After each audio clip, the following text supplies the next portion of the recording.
অল্প পরিমাণে সেমাই থাকলে তেলে ভাজা ছাড়া মজাদার এই পিঠাটা তৈরি করে নিতে পারবেন। আর এটা খেতে কিন্তু মাশাআল্লাহ দুর্দান্ত হয়েছিল। সো এই রেসিপিটা দেখার জন্য সাইমাজ কিচেন অ্যান্ড ব্লগের সাথেই থাকবেন। আশা করি পুরো ভিডিওটা ভালো লাগবে। এখানে আমি 1.5 কাপ পরিমাণে ময়দা নিয়ে নিয়েছি। আপনারা চাইলে চালের গুঁড়ি দিয়েও করতে পারেন। 1 টেবিল চামচ গুঁড়া দুধ আর এখানে হচ্ছে সামান্য পরিমাণে লবণ দিয়ে দিয়েছি। আর শুকনো উপকরণগুলোকে আমি কিছুক্ষণ একটু ভালোভাবে মিশিয়ে নিয়েছি। আর এখানে নর্মাল টেম্পারেচারের পানিটা দিয়ে দিলাম। পানি দিয়ে একটা সুন্দর ডো তৈরি করে নেব। ডোটা কিন্তু একেবারে পাতলা হবে। আশা করি দেখেই বুঝে নিতে পারছেন ডোটা কেমন পাতলা হয়েছে।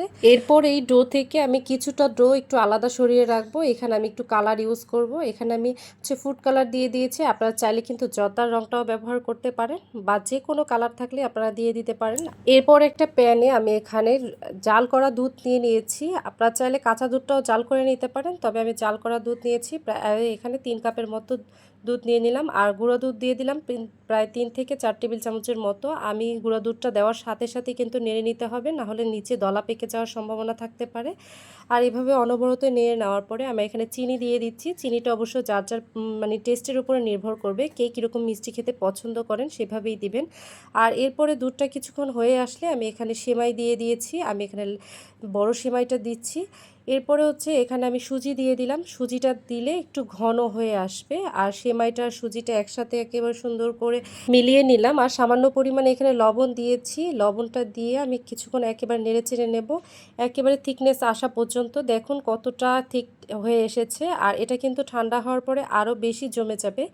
এরপরে আমি একটা প্যানে একটু সয়াবিন তেল দিয়ে দিয়েছি। তারপর টিস্যু পেপার দিয়ে মুছে নিলাম। আর যে ডোটা তৈরি করে রেখেছিলাম সেই ডোটা দিয়ে একটা সুন্দর গোল শেপের মতো একটা রুটি তৈরি করে নিলাম। একটু প্যানটা ধরে ঘুরিয়ে গোল শেপ করে নেব। কিছুক্ষণ হয়ে আসার পরে আমি যেই কালার দিয়ে তৈরি করে রেখেছিলাম সেটা দিয়ে দেবো। মাঝখান দিয়ে আমি যেভাবে আর কি যে যেরকম ডিজাইন করতে চান সেভাবে করে ডিজাইন করে নিতে পারেন। এরপর ঢাকনা দিয়ে ঢেকে প্রায় 1 মিনিটের মতো একটু হয়ে আসার জন্য অপেক্ষা করব। একটা সাইড হয়ে আসলে এমনিতে উঠে যাবে আর কি।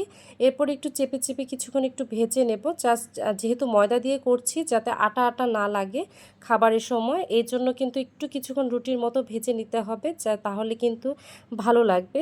এরপর যে পুরটা তৈরি করে রেখেছিলাম সেই পুরটা দিয়ে দিলাম। পুরটা দিয়ে একটু চেপে চেপে কিন্তু একেবারে পাটিসাপটা পিঠা যেভাবে করে আমরা ভাজ দিই সেভাবে করে সবগুলো আমি এখানে তৈরি করে নিলাম। আর এভাবে করে সবগুলো ভাজা হয়ে গেলে দেখুন পাটিসাপটা পিঠা যেভাবে ভেজেছি সেভাবে রেখেছিলাম।